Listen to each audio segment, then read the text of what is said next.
Don't answer the phone, spending the days on my own, then repeats this. Всем привет, дорогие друзья, другие подруги, здрасте, бритье. Сегодня у нас продолжение СССРовского бритья, и причем удалось так скомбинировать, удачно собрать набор, что половина у нас будет из СССР, ну а половина наша реальность, наша действительность. Вы на крупный план, смотрите там что да как, ну и догоняйте. Весь набор для сегодняшнего нашего бритья. А теперь обо всем по порядку. Итак, перед нами Т-образный станок, бритва безопасная, открытого типа, Open Comp. Видите, гребеночка у нас здесь нарисовалась. Кто он такой, не могу сказать. Я бы, наверное, все-таки опять попросил помощь зала. Несомненное сходство с Масримасом и с жилетовской продукцией, конечно же, да, имеет место быть. Но, тем не менее, название этого станка я бы, наверное, все-таки не сказал.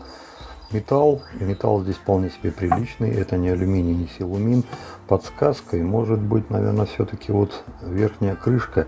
Здесь вверху написано ЗАББ и Москва. Все, больше ничего нет. Ну и С, или Ч, вот что это такое, я не знаю. По-моему, этот станок я приобрел точно так же, как и некоторые другие на хитром рынке у себя в городе Омске, хотя это не точно. Если это так, то стоимость этого станка где-то в пределах, по-моему, 400 рублей. Дороже я ничего не покупал. Это лишний раз подтверждает, что у нас на рынках можно найти много интересного. Кто-то меня спросил: Вадим, а зачем ты его вообще, зачем ты их там покупаешь? Ребят, когда проходишь и видишь, что вот годные изделия лежат за копейки, ну просто душа прямо аж вот так вот, купи и в норку. Вот, наверное, поэтому. Крышка летая. Несомненный закос под жилет все еще остался. Пульки вместо шпеньков здесь, да, есть, но они не такие длинные, как на оригинальном жилете. Гораздо короче и более сферические. Крышка летая.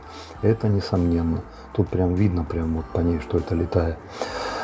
Плита тут уже металл. Судя по тому, что здесь стерлся, видите, желтый цвет появился. Скорее всего, это или латунь, или бронза, или что-то еще. Никаких отметок заводского характера здесь нет.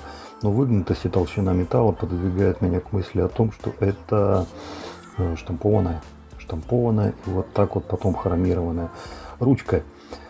Насечка мне нравится. Длина, она гармонизирует вместе с основным изделием. Внутри желтый цвет говорит мне о том, что это тоже либо латунь, либо медь, либо бронза. Медь вряд ли, медь светлее. Ну и сверху вот это вот все дело хромированная насечка интересная. Давайте зарядим его лезвием. У нас сегодня еще одна пачка, посмотрите, даже не открытая. Это от Алексеева Сергея, Мурманская область, город Полярные Зори. Ну, название Спутник Хром, да? Ну, то есть и плюс еще тут вот завод бытовых приборов, Ленинград, еще Ленинград, Крупская, 1,5 рубля. Технические условия на изготовление этого изделия. Ну вот смотрите, с 87 года ТУ, ну значит где-то вот в этих пределах лезвия были изготовлены. Чего ждать от них, я не знаю. Но сейчас вот вместе и посмотрим. Но пока очень интересно, потому что внешне это очень сильно отличается от всего того, к чему мы привыкли, как и по полиграфии, так и по самой пачке. Давно я таких вот вещей вот на пачках не видел. Кстати, а что здесь еще есть? Нержавеющая сталь. Ага. Да и все. Открываем. Несколько дублирует, повторяет саму пачку. Не вытирать, но это понятно. Если кто-то спросит, почему не вытирать, ребята, чтобы не порезаться. Бумажка, смотрите, уже тоже пожелтевшая, калечка такая. И что же в 80-х, 90-х годах прошлого столетия писали на спутнике? Спутник, хром, Stainless Steel, made in Russia. Ну, здесь, скорее всего, то же самое. Нет, просто вот тут всякие штуки. Давайте устанавливаем.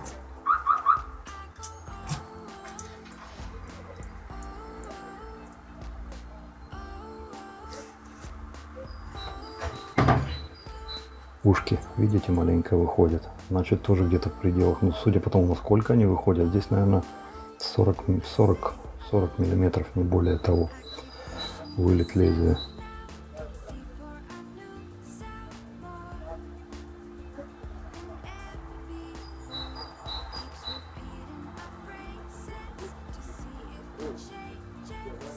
вот такое вот изделие мы сегодня и побреемся. И хочу напомнить, ребята, кто в курсе, что это за зверь такой, будь ласка, пишите в комментариях, пожалуйста. Мыло.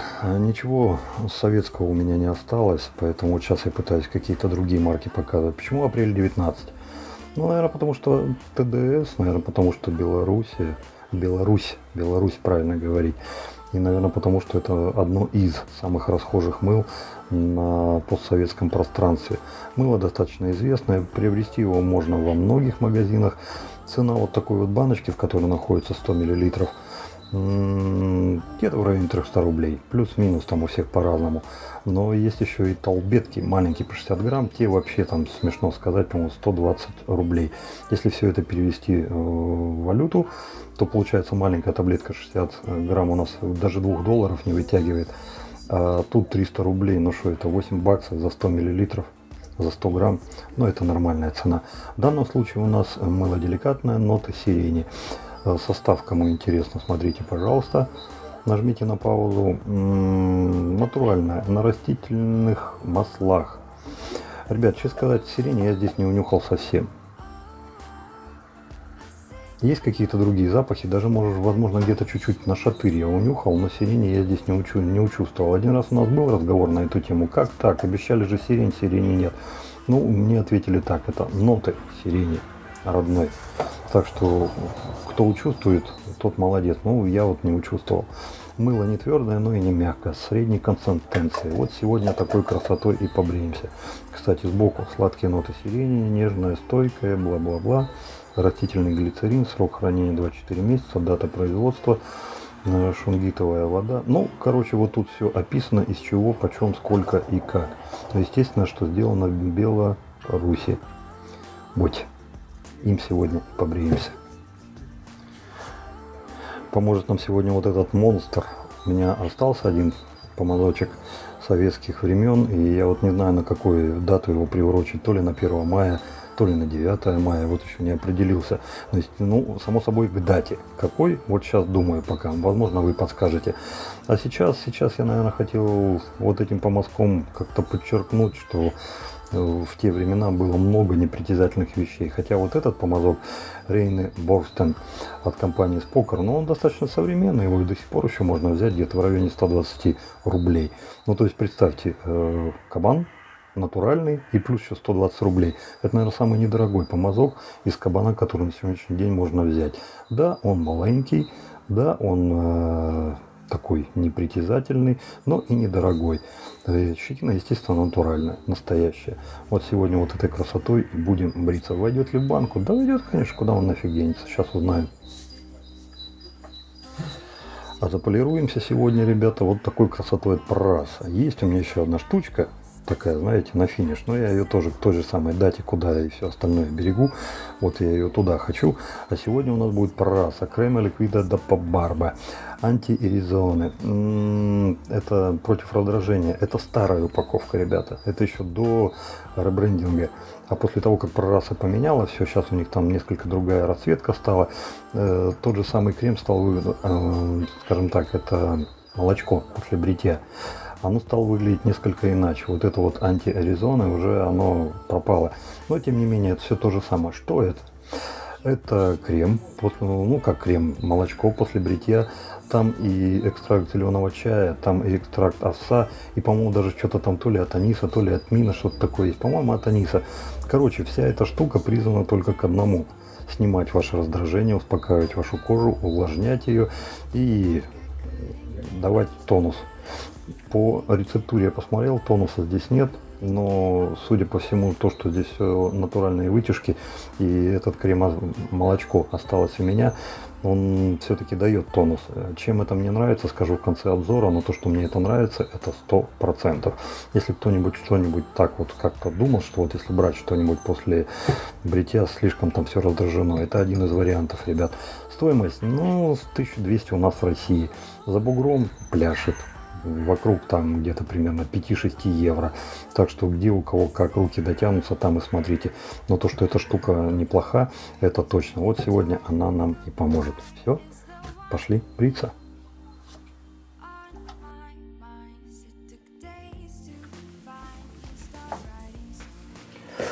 По своей привычке сейчас сразу сделаю пришейф. Нанесу его, и пока будем набирать помазок, он маленечко поработает. А потом вместе с этим пришейвом уходим на компресс. Ну и все. Собственно, вперед. С учетом того, наверное, что помазок не такой уж и большой, и не думаю, что он будет аккумулировать много пены, наверное, баночку-то закрывать не будем. И по мере надобности будем из баночки-то и подбирать. Ну, смотрите, нормальная, мутная такая водичка получилась. А, вот он, тимьян-то пошел. Тимьян здесь есть, ребята. Сирени нет, а тимьян есть. Ох, как хорошо. Прям душевно так. Ой, как я люблю это дело.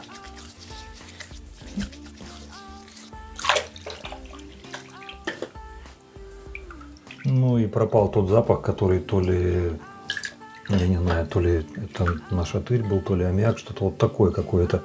Видно, просто долго она закрытая у меня простояла, а сейчас нормализовалась. Итак, лишнюю влагу убрали. Это у нас уже все мокренькое. Помазок ввиду своих размеров, если мокрые руки будет держать, ну не очень удобно, я вам скажу. Но, тем не менее, вполне себе выполнимо. Банка. Она, конечно, рассчитана на большее количество мыла. Я думаю, сюда можно было бы даже и 150 пиндюрей. Но ввиду того, что ТДС сюда кладет 100, смотрите, сколько места остается. И можно в банке работать как в чаше. Ну, не бояться, что у тебя что-то там выскочит и убежит. Так, ну, свою порцию крема мы уже заработали. Пошли на лицо. Несмотря на то, что на улице уже практически лето, да, 20 градусов, теплый компресс все равно по кайфу. У нас в городе круглогодично горячая вода всегда одинаковая, а вот холодная меняется. Зимой она, естественно, холоднее, и зимой начинать контрастный душ, контрастное обливание, ну, блин, я бы, наверное, все-таки, ну, и, не страшно. Зажал и зубы стиснул и пошел, нормально. Но осенью-то всяко равно легче. А сейчас я прям чувствую, как холодная вода становится все теплее, теплее, теплее, теплее. Еле заметил это, потому что зимой, несмотря на то, что вода особенно холодная, жим-жим-то определенно есть, но все равно рано или поздно привыкаешь. Это рано или поздно, примерно где-то неделя-две. И потом просто холодная. Но сейчас весной я прям чувствую, как она теплеет. И уже не та холодная, которая была. Тмин, тимьян, что здесь? Вот что-то здесь есть такое, от чего я кайфую, что мне нравится. Сирени? Нет, сирени здесь я не заметил. Ну, для меня это и как бы и ладно. А вот то, что здесь вот этот тимьянчик, или как его там есть, называют, ну, должен сказать, что это не ударяется в холодок. Холодка здесь вообще нет. Кулинговой какой-то ноты вообще никак. А вот тимьянистая вот эта вот тминная, приятно. Ну, вполне себе понятно, что у каждого слышимость запахов разная. Я его воспринимаю так.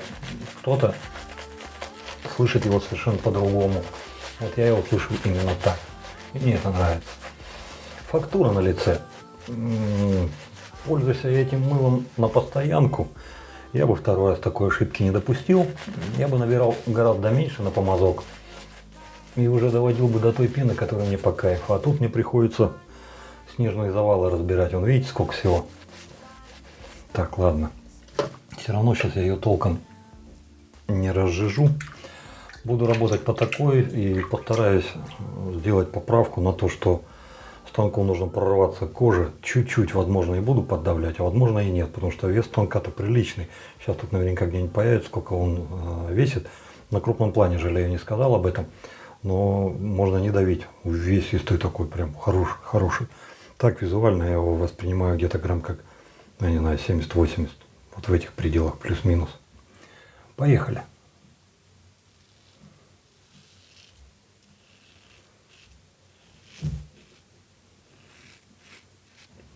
Нифига себе.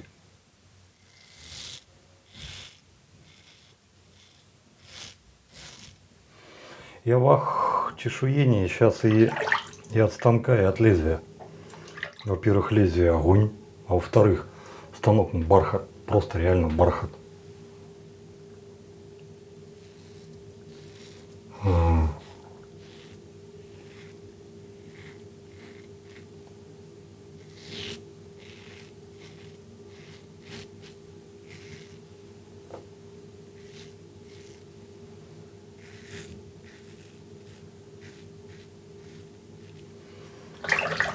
Блин, свой камешек не взял, сейчас тоскую, хоть другой возьму, секунду.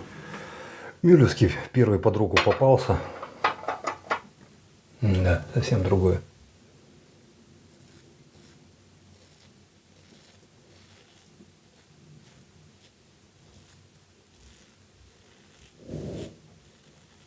Интересно, девки пляшут. Вроде не сильно-то выгнут, а вот здесь вот все-таки неудобно залазить. Вторым проходом придется больше собирать.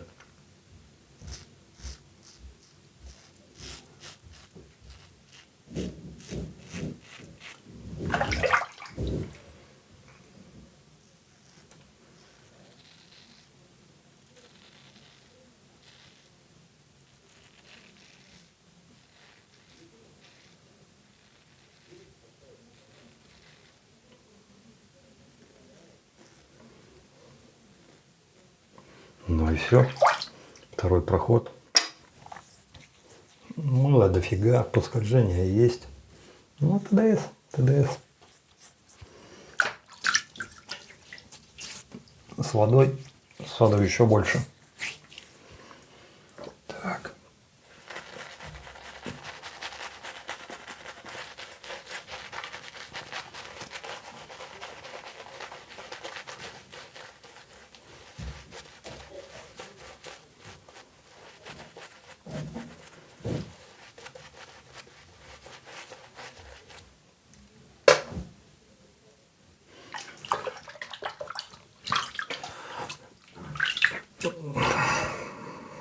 Ну ладно, скажу.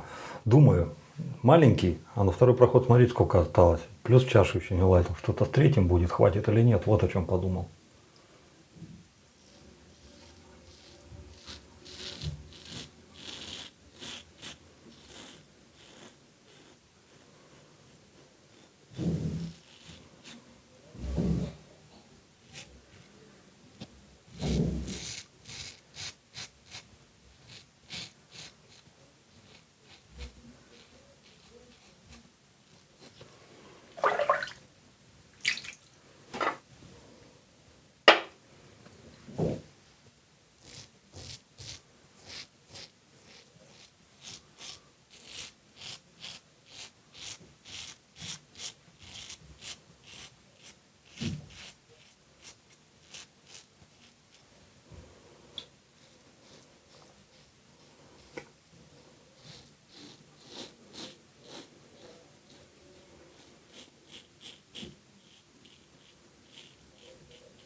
Отлично.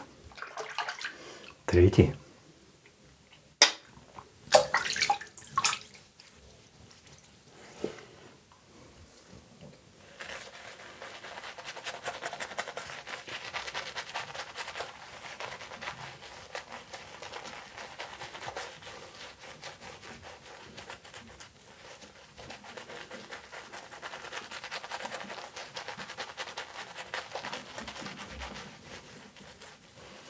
Как он хорошо в раскоряку работает, как он кожу массирует, теребонит, переминает.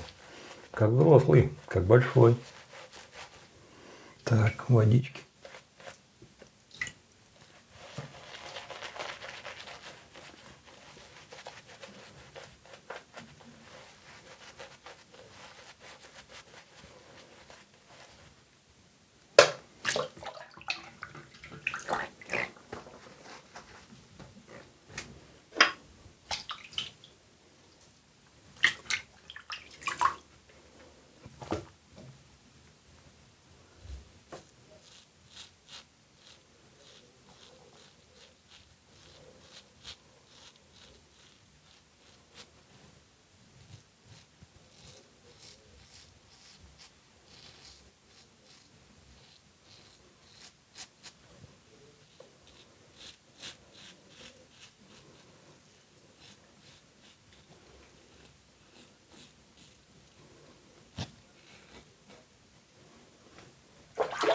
Промывается вообще элементарно просто.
Так, ребята, I'm so sorry и все такое.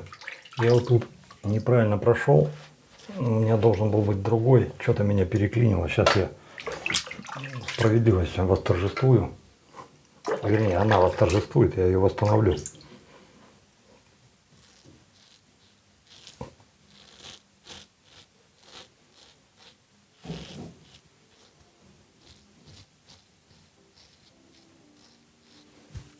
Ну вот.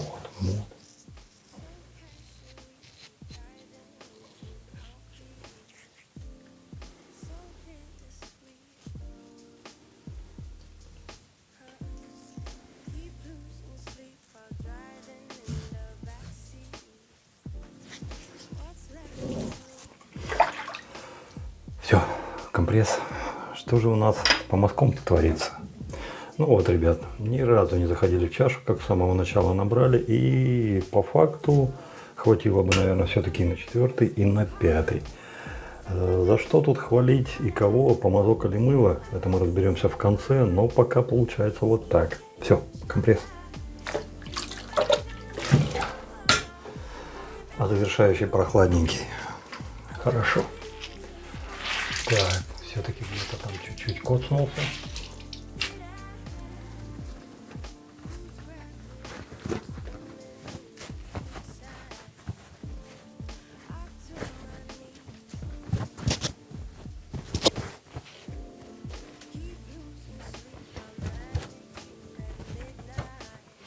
Ну вот и ладно, вот и славно. По сути раздражения как такового нет вообще, но автошейв из обзора не выкинешь, поэтому давайте его все-таки нанесем. Почему я его оставил? Из всей линейки прораза, наверное, он мне больше всех понравился. Чем же? Легкостью своей, легкостью и непритязательностью. Он все прораза в работе легкие. Вот запахи вот эта вот легкость и непритязательность, да, она есть. Несмотря на это, мыло от прораза белое. Не очень-то я люблю, оно у меня по счету 3-е, если расставлять по местам их взять. 1-е, а 2-го тоже нет. И красное, и зеленое, они на 1-м, а на 3-м белое. Ну, это, конечно, все на любителя, все имховое. Штука, чем она мне нравится?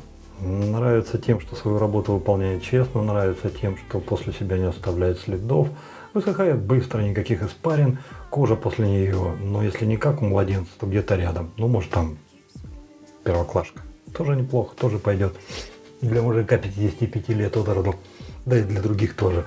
Запах, как я уже сказал, легкий, веселый, необременительный, все-таки, наверное, вот зеленый чай свою роль играет. Естественно, там запаховой вот этой вот композиции наверняка участвуют какие-то другие травки, корешки. Не в том смысле, что они прям вот как по функционалу заложены, чтобы они там что-то делали. Нет, я имею в виду чисто запах. Запах формируется не из того, что заявлено на банке. Здесь от зеленого чая, ну, я вообще ничего не нашел совершенно. Но пахнет, ребята, тем не менее, легко, непритязательно, по-летнему. И сразу навевает какие-то, знаете, такие хорошие мысли, летнее, веселое, легкое, солнечное настроение. Вот за это я его и поставил у себя на постоянное хранение, нравится. Мыл. Апрель 19. От всей души рад, что ТДС не стоят на месте, я уже это говорил, но повторю все же. И вот это вот апрель 19, это еще одна реинкарнация, еще одна модификация от этой знаменитой уже белорусской компании. И, честно сказать, вот эта вот формула, которая после апреля 19, она мне нравится больше, чем предыдущая. Чем же? Она у нас жиристее. Чумак, чупак. Вот что-то вот такое. В голове словами вроде не скажешь, но вот приятное ощущение оставляет. Ну, само по себе мыло простое, необременительное в работе, пенообразование 5, скольжение 5, по скольжению у меня тоже есть. Знаю, что некоторые ребята говорят, что там ТДС, у меня нет по скольжению. Ребят, вот сейчас вот у меня есть. Так что фиг его знает. В общем и целом, это мыло недорогого стоит. Ну, в смысле, как оно занимает средний ценовой сегмент. То есть в пределах там 300-400 рублей, что-то типа вот этого. В принципе-то в разделе 5 баксов, 6 баксов, сколько там, 8, 7, нет, это много уже. 5 баксов, 6 баксов, но оно отрабатывает все это на все 100.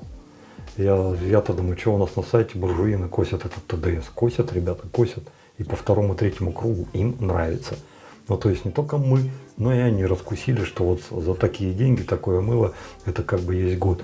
Плюс ко всему у ребят еще там своя тяма работает потихонечку, они рассухи всякие внедряют, там, помните, там с углем, дегтярное, то все. Ну, то есть ребята явно в теме и стараются что-то такое сделать, чтобы нас с вами, бедолаг, порадовать. Так что однозначно зачет, однозначно по кайфу. По экономичности, ну, вы сами сейчас видели, даже вот такой вот зубочисткой от Спокер я сумел набрать столько, что осталось еще и на 4 и на 5 бритье, и поблился, в принципе-то нормально. В чашу лезть не приходилось совсем. Норм, норм. Мыло пятак однозначно. Ну, раз уж взял его в руки, есть у меня один, вообще их было 3 или 4, но вот сейчас вот осталось 2. Тот, который меня расстроил, тот, который заставил меня думать, что Спокер опустились, что Спокер фу-фу-фу, и стали уже там фуфел гнать. Это вот, знаете, вот зеленый, но у него ручка так вот зеленая, как сплюснутая, так маленькая, так вот берешь, блин, мама дорогая, как же с него лезет, а? Вот как собаки шелудивой. Вот что-то вот такое. Прям вот смотришь на него и диву даешь. Ну как так-то? Ну как такое возможно? А вот возможно. Чего не скажешь об этом. Да, с него так по чуть-чуть что-то там вылазит. Но, на мой взгляд, вот это гордость компании чешской Спокер. Потому что за 120 рублей и вот такую монстрюгу он делает все, что ты хочешь. Он сделает любую работу, связанную с его прямым назначением у вас на лице. У него, на мой взгляд, только один недостаток – это его ручка. Она настолько мала и, возможно, по форме кому-то не придется так к душе, как и мне, вот, к примеру. Потому что, когда я вот так вот пальцами его беру, а другой тут захват какой, ну только пальцевый, да. Но не как у боевой панды, а пальцы. А нет, тут вот как-то вот так вот. И получается, что вот эта вот пореберная часть, край помазка, она не совсем удачно лежит. И уж если у вас руки мокрые будут, а такое порой случается, когда вы бреетесь, но вам придется чуть-чуть понапрягаться. Не критично, нормально. Но все-таки некие недостатки какие-то там, возможно, вы чуть-чуть даже испытаете. Но есть две вещи, которые заставляют об этом просто тупо забыть. Первое – это качество и работа этого помазка. Здесь подобран борт годный, хороший. Ну и, конечно, цена. Ребята, 120, мать его, рублей. Ну это что, деньги, что ли? Это вообще ни о чем. Совершенно. Это вот пошел раз, вот и ты в магазин сходил, у тебя косарь 1,5-2 вылетает, а это 120 рублей. Но это о чем? Вообще ни о чем. В этой ценовой категории, мне кажется, он перешибает всех. За эти деньги 120 рублей максимум, абсолютный максимум. Да больше просто не на что вам рассчитывать, кроме как на Китай. Все. Это будет Китай. И то Китай еще и подороже есть. И 130, 140, и 150, и 200, 250. 120. Вышибает всех. Первый помазок, о чем думают ребята, когда начинают бриться. А вот что мне взять? Да, ребят, вот берите. И не пожалеете нифига. Годная, зачетная, шикарная машинка. Денег своих, да не то чтобы стоит. Он их отработает на 100-500 рядов. Вот так вот. Вот так. Хорошая штука. Хорошая. Но ручка вот все-таки какую-то свою сумятицу может нести. Лезвие. Спутник Хром по ГОСТу от 87 года. Ну, по сути, еще СССР. Ребят, да, оно живое. Живое, рабочее. побрился на ура. Прям вообще шикарно побрился. Никаких прям, я бы сказал, противопоказаний. Пачка, сами видели, при вас распечатывал, запечатанная была. То есть вот с тех времен пролежала. Ну да, внутренняя вот эта вот беленькая, она там маленечко чуть-чуть там пожелтела, взгрустнулась и сбледнулась. Нет, взгрустнулась, желтнулась. Но лезвие это рабочее. То есть, как раньше умели делать, так и сейчас умеем. Молодцы, молодцы ребята. Прям вообще хорошая штука. Сереге еще раз рахмат алейкум и все такое. Прям красавчик. Супер. Станок. Ну, хотя понятно, если вы пойдете на Авито, на Мешок или куда-то там еще, там люди выкладывают свои лоты с целью профессионально заработать. Практически то же самое можно сказать о тех людях, которые сидят на блошиных рынках, на хитрых рынках, на толкучках, на каких-то своих маленьких таких ломбардиках или еще что-то. Но у всех тех людей, которых вот пошли по второму номеру, есть выгодное преимущество. С ними вы общаетесь face to face, ну в смысле глаз to глаз. То есть у вас есть возможность с ними вступить в прямой диалог. Тут-то вам масти покатило. Если вдруг вы нарветесь вот на нечто подобное, и вам кто-то там с перепугу скажет 600, 700, 800 рублей, у вас всегда есть возможность поторговаться и взять это за более-менее приемлемую цену. Дороже, чем 400 рублей вот за подобного толка вещи я на таких рынках не платил. То ли у нас город такой, Западная Сибирь, 1,5 миллиона, ну 1 350 000, то ли у нас тут так сложилось, я хз. Но я думаю, что в других городах нечто подобное тоже может быть. Я все к тому, что Мешок и Авито это последнее прибежище. Вот вам просто приспичило, соль под хвост насыпали, и вам хочется такой взять. А вот куда-то бежать влом, где-то искать влом, а сесть за интернет, набрать, купить не влом, переплатив там, я не знаю, 500, 600, 700, 1000. Ну вот тогда. Но самое простое все-таки пойти на рынок. Что же вы за это получите? Годное, очаровательное изделие старины нашей, дремучей, седой. Делали классные, шикарные вещи. Да, пускай это по образу и подобию жилета. Но нам какая нафиг разница? Москва и все. Сделали и бреются. Вообще в СССР, насколько я помню, там вообще не церемонились с этим. Вот нравится это. Бумс. Взяли, забабашили и все. И пошли все. Пусть весь мир подождет. Не волнует. Идите на кого хотите, на того и жалуйтесь. Ну, да, сэкономили маленько, сэкономили на своих разработках, на прочем, но тем не менее, вот видите, это есть. Как же это бреет? Мягкий рез, не совсем удобная для меня конфигурация, видимо, вот эта вот верхняя сфера и с параметрами моего клюва, они не совсем уж совпадают, не всегда удобно было залезть, но тем не менее я на эту тему даже не парюсь, не комплексую, потому что всегда есть второй проход, и там я уже отработаю.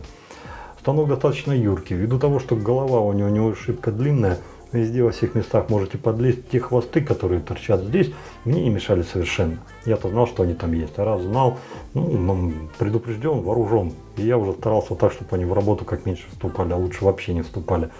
Бреет, нормально бреет. Несмотря на все те дифирамбы, которые я только что выдал по поводу этого станка, это не мое пальто. Мне чего-то не хватает. Я вряд ли смогу это объяснить. Если сейчас все же попытаюсь, то, наверное, какие-то связанные, не связанные междометия будут вылезать. Потому что вот смотрите, он мягкий, но когда я им бреюсь, мне чуть-чуть все-таки сыкотно. Хотя, скажем так, уже переболел тем, что вот как только вот человек новенький входит в тему ВКБ, и у него почему-то все время складывается мнение, не у меня одного, у многих, что если OpenComp, что если гребенка, то там, война и немцы разнесет все осторожненько, они всегда агрессивные. Ребята, нет, это не так. Ну, наоборот, OpenComb'ов агрессивных, но их по пальцам. А мягких OpenComb'ов, да, они практически все. Да, они несколько будут чуть-чуть поагрессивнее своей закрытой серии версии, то есть Closet Comp, но тем не менее там, агрессия это не пахнет. Агрессия же не от OpenComp зависит, а от других параметров. Но тем не менее, большинство из этих станков, они мягкие, в том числе и этот. Он мягкий, комфортный, но все равно, когда я веду, мне почему-то чуть-чуть сыкотно. Ввиду этого, я не знаю, может быть, или его размеров, или еще чего-то. Ну, я не везде пробрился. Я вот сейчас вот чувствую подбородок, да, опять. Может быть, я просто докапываюсь. Ну, побрился хорошо. Вот что-то вот не мое, не мой формат. Мне к душе вес свыше 100 грамм и ты взял в руки «Моя ж вещь». И вот этой дурмашиной уже что-то там пытаешься из себя строить, изобразить. Вот да, вот это вот мое.